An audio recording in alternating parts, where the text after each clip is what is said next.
So, welcome to another episode of IMH Health Pulse Knowledge Series podcast.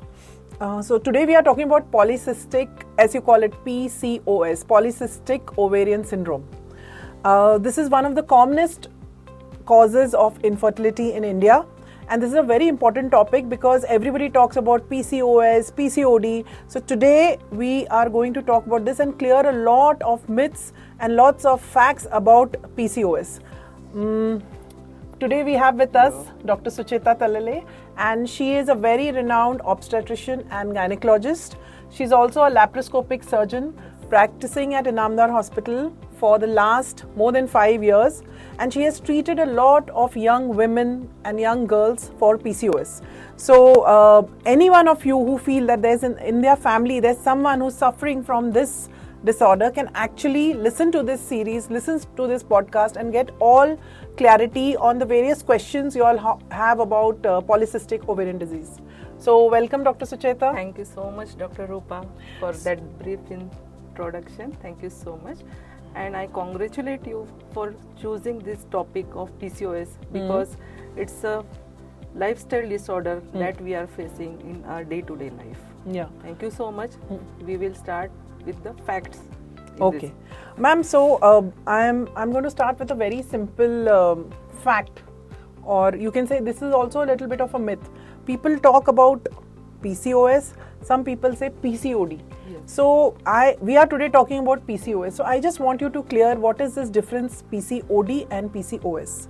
So PCOS, PCOD ये एक ही है. PCOD जो हम पहले जो हमारे जब मॉम के ज़माने में था तब हम वो बोलते थे PCOD, लेकिन it is a syndrome, it is a polycystic ovarian syndrome.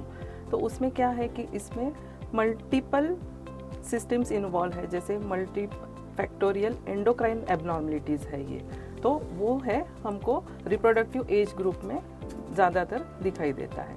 It's the most common multi factorial endocrine abnormality. So ma'am, जैसे आपने बोला इट इज़ मल्टी फैक्टोरियल, इसमें बहुत सारे ऑर्गन्स, बहुत सारे सिस्टम इन्वॉल्व है हमारी बॉडी के. So what I want to ask you, अगर कोई यंग पेरेंट बोले कि मेरी बेटी को मुझे लगता है कि ये PCOS है, तो वो क्या देखे कि वो कंफर्म करे कि उसकी बच्ची को PCOS है? What is it, what are the science and symptoms जिससे वो कंफर्म कर सकता है कि उसको PCOS है? PCOS में एक्चुअली क्या होता है डॉक्टर रूपा कि उसमें जैसे अभी एक यंग गर्ल है, उसमें मेंस्ट्रुअल इरेगुलरिटीज स्टार्ट होने लगती है.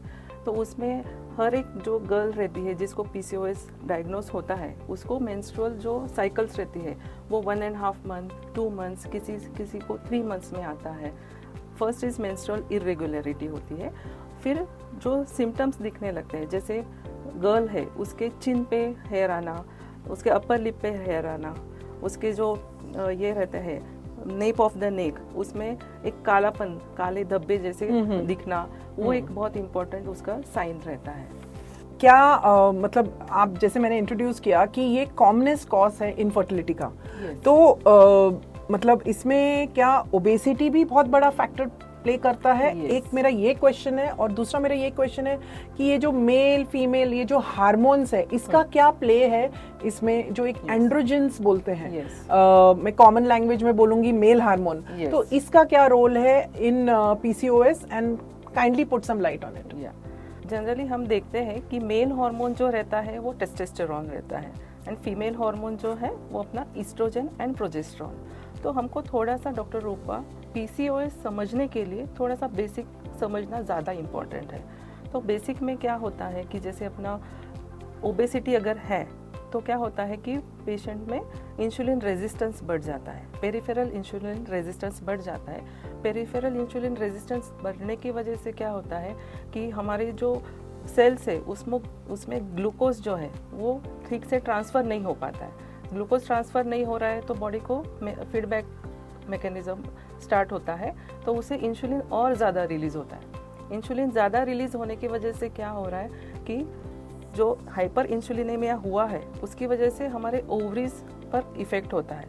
तो ओवरीज में से एंड्रोजेंस ज़्यादा रिलीज़ हो रहे हैं. ठीक है, तो एक्सेस ऑफ एंड्रोजन रिलीज़ हो रहे हैं, उसकी वजह से जो हमको ये सिम्टम्स दिखते हैं जैसे हेयर ग्रोथ होना, चिन पे होना, male pattern of hair growth होना बॉडी पे, between the breast, between this thing lower chin, ये सब हेयर ग्रोथ जो है वो एक्सेस एंड्रोजेंस की वजह से हो रहे हैं। मतलब आप कह रहे हैं कि जैसे फेशियल हेयर ज्यादा दिखता है चिन पे, या आप जैसे बिटवीन द ब्रेस्ट ऑल्सो जो ब्लैकनेस होता है, जो बोलते हैं ना कि अभी नेप ऑफ द नेक में ब्लैकनेस हो रहा है, नेप ऑफ द नेक में होता है, अपने जो आर्म पिट्स है वो ब्लैक होते हैं, ग्रोइन एरिया जो है हमारा ब्लैक होता है, फिर हमारे जो ब्रेस्ट फोल्ड है वहाँ पर ब्लैकनेस दिखता है, उसे हम हमारे मेडिकल टर्मिनोलॉजी को अकंथसिस नाइग्रिकन्स कहते हैं। अच्छा, तो ये जो PCOS है, ये अभी इंडिया में मतलब एवरी सेकेंड गर्ल और every women that I meet कि हमको PCOS है, तो ये क्या सिर्फ हार्मोन्स का एक गेम या प्ले बोल सकते हैं ना, खेल है कि इज इट के even there are other factors which also are a part the reason that you have polycystic ovarian disease, मतलब इसके लिए सिर्फ हार्मोन्स प्ले अ रोल और there are any other factors?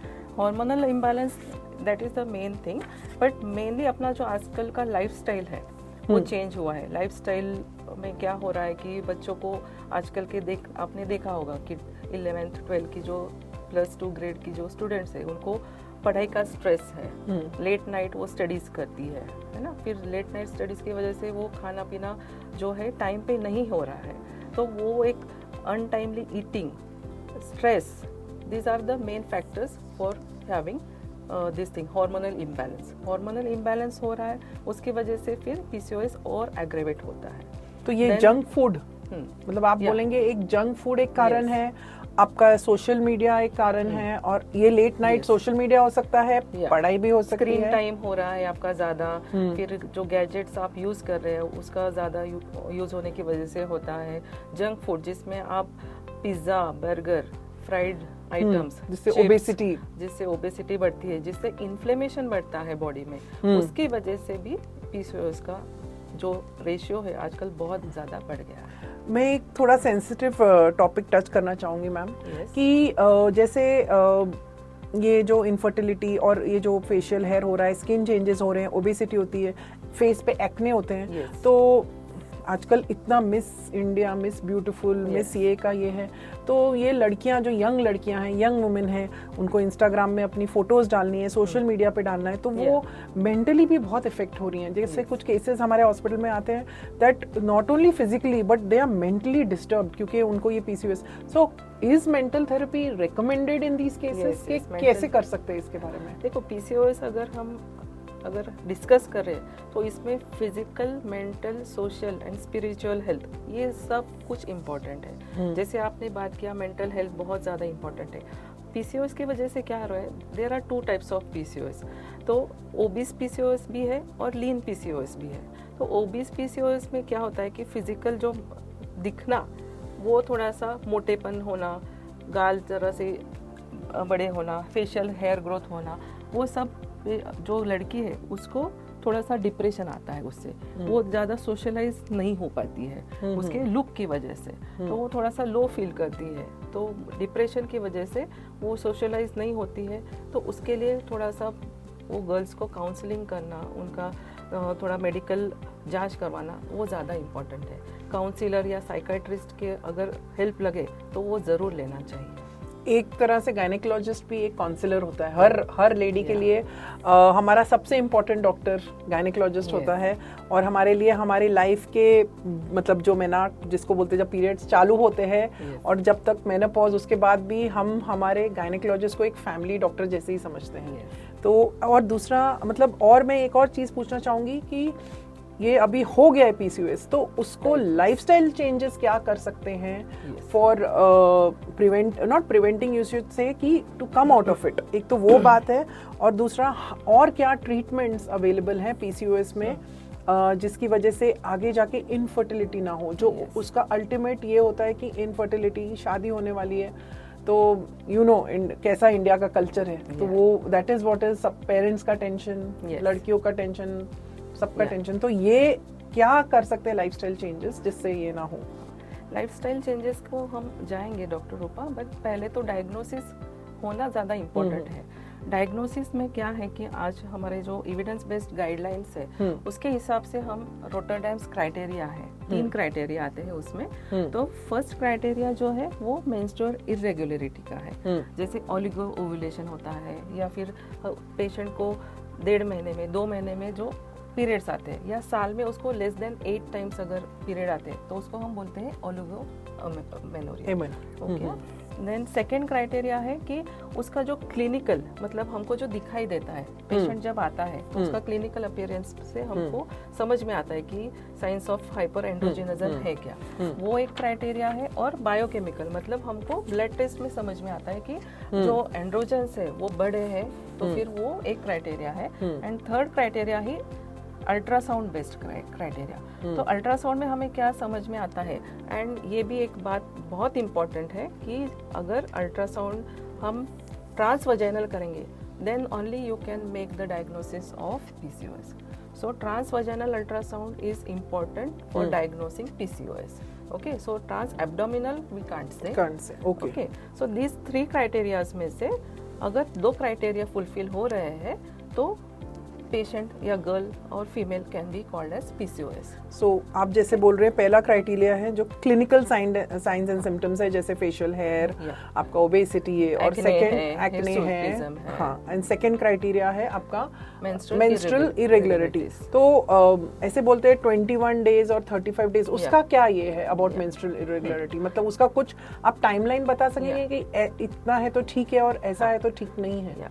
So range दिया है हमारे medical इसमें, तो 21 से 35 डेज का जो साइकिल है उसे हम नॉर्मल मेंस्ट्रुअल साइकिल कह सकते हैं। But anything below 20 days and anything above 35 days then it is called as abnormal. अच्छा, सो दीज आर 21 से 35 डेज साइकिल अगर किसी को आती है, 7 डेज का up period either on this side on that side, you can consider that is normal. And some cycles if you think that ये cycle में आपका पीरियड थोड़ा सा 4-5 दिन पहले आ गया या 4-5 दिन थोड़ा सा लेट आ गया, तो वो क्राइटेरिया नहीं है PCOS कहलाने का।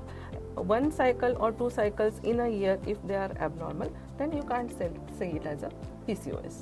Okay, what do you think are the blood tests that any young woman or girl or lady should undergo कि ये हेल्प करे? जैसे आपने पहले बताया डायग्नोसिस में ये क्राइटेरिया है, so which are the blood tests that will help, ma'am? Yes. जो ब्लड टेस्ट रहते हैं उनमें हमें जो ब्लड टेस्ट है वो पीरियड के 2nd से 3rd डे के दोनों दिन के बीच में ही करना चाहिए, क्योंकि इसका इम्पोर्टेंस रहता है। जैसे अभी serum testosterone level, okay, that is the first criteria to diagnose PCOS. Then serum insulin levels. Then FSH LH ratio जो रहता है वो भी इम्पोर्टेंट है। और एक sex hormone binding globulin, liver में से सिक्रेट होने वाला एक ग्लोबुलिन है, तो वो अगर कम है देन ऑल्सो PCOS डिटेक्ट होता है।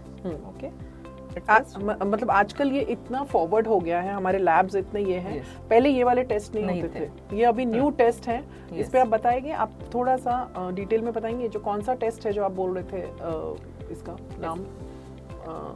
Sex hormone binding globulin. तो सेक्स हार्मोन बाइंडिंग ग्लोबुलिन जो रहता है, जो अपने एंड्रोजेंस निकलते हैं बॉडी में से, ओवेरियन एंड्रोजेंस, वो क्या होते हैं कि वो सेक्स हार्मोन बाइंडिंग ग्लोबुलिन को अटैच होते हैं। अगर sex hormone binding globulin insulin resistance की वजह से अगर कम हो जाते हैं तो फ्री टेस्टोस्टेरोन लेवल बढ़ जाते हैं। तो first criteria is serum testosterone level, वो हमको देखना है। Then FSH LH levels, okay, then sex hormone binding globulin level and serum insulin levels. और आजकल एक क्राइटेरिया आया है कि हम serum anti Mullerian hormone level भी चेक करते हैं, ठीक है। लेकिन ये सब टेस्ट करने से पहले हमको पहले रूल आउट करना है कि पेशेंट को थायराइड इश्यूज है या प्रोलैक्टिन इश्यूज है, तो हमको वो पहले रूल आउट करना पड़ेगा। हाइपोथायरॉयडिज्म की वजह से मेंस्ट्रुअल इरेगुलरिटीज है तो we have to treat accordingly. Hyperprolactinaemia की वजह से अगर मेंस्ट्रुअल इरेगुलरिटीज है then we have to treat accordingly. So first hypothyroidism या हाइपरथायरॉयडिज्म है या नहीं है वो देखना है। देन आपको प्रोलैक्टिन लेवल्स का जो लेवल्स अप डाउन है वो देखना है। एंड ये अगर दोनों रूल आउट हो जाता है then you have to go for the test which I have mentioned earlier. तो ये आपने बताया डिफरेंशियल डायग्नोसिस, Yeah. मतलब जो मेडिकल लैंग्वेज में बोलते हैं कि Yes. करेक्ट डायग्नोसिस निकालने के लिए you have to rule out Rule कि out थायराइड everything. का प्रॉब्लम है या कोई और ये है, So, क्योंकि PC सिमिलर सिम्टम्स आते हैं. PCOS is a diagnosis of exclusion. Exclusions. Yeah. So exclusion criteria पहले आप Yeah. एक्सक्लूड करेंगे कि ये Yes. 2-3 दूसरे प्रॉब्लम्स नहीं है जैसे Yeah. थायराइड एक्सेट्रा, तो उसके बाद आप एक्चुअल डायग्नोसिस पे आएंगे Yes. Which is PCOS. Yes. तो अब ये आपने मुझे डायग्नोसिस बताया, ब्लड टेस्ट कौन से करने हैं ये बताया. Yes. अभी मैं ट्रीटमेंट पार्ट पे आऊंगी. अभी ट्रीटमेंट, आप एलोपैथिक डॉक्टर हैं तो ट्रीटमेंट पे थोड़ा सेंसिटिव टॉपिक पे टच करना चाहूंगी कि ऑल्टरनेट थेरेपी भी बहुत लोग जाते हैं. अरे मैं आयुर्वेदिया ले रही हूँ या होम्योपैथी, तो how does this help? I mean, I know it should be a combined therapy. Yeah. Any disease should be treated as a combined. So आप इसके बारे में क्या बोलना चाहेंगे doctor? Ayurveda therapy always helps. I will not tell anything against it because I have personally observed that Ayurveda actually helps in treating PCOS. I can't say anything about homeopathy, but Ayurveda definitely helps in treating PCOS. And other treatment, that is the treatment that allopathy does, and what is the timeline of the treatment? And as you said, it may not cure, but does it help? Yeah, it definitely helps. The main thing for treating PCOS patients is counseling.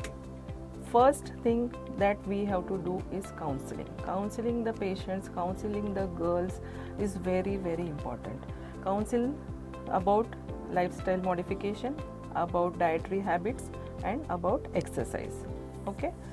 So, first is we'll just talk about lifestyle changes.